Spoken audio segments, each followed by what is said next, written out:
แบบสรวดตัวมัดหั่นsạch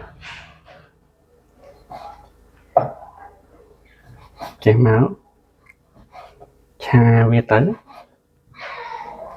thật nhung thưa bọn ôn bà hai chuyện đánh thật nhung thưa một hộp ấy mà nè ôi tràn bị đánh này còn đừng đánh tràn bị tị ở bằng quần lộ mà quên lũ thế rồi bỏ tâm xóa máu rồi hái bay vía chà mình tập làm đăng tệ ui thì nào mà đó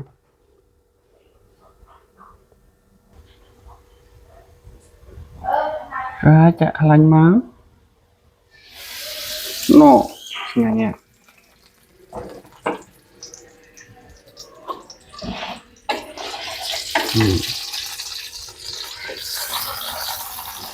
anh nắng đang được chiết hai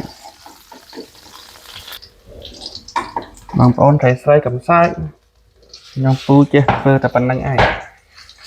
sao chứ phơ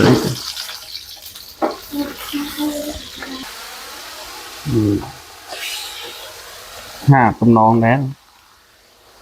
bằng đấy mà ôi prai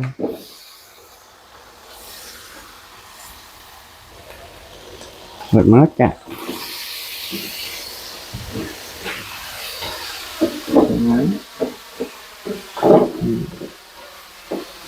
nó gặp sai nhanh đi gặp sai cái phơ tầm chân ai đang thua một hộp bàn mọi hộp khỏi chiên cái bàn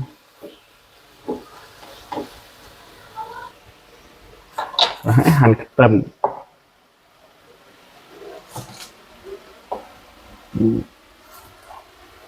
lại tầm máu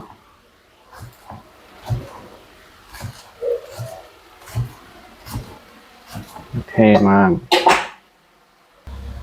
cái mất băng tầm mấy cha support ban này mà khai anh bay ở sinh anh nhỉ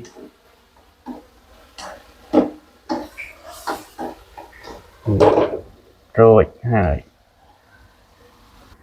và tập bản nét ba năm một các bạn sao nhỉ khởi đôi thì tụm nón đấy đó rồi sinh anh ọt đấy bạn bây giờ mình tập bản năng ai bạn trong đẹp lìa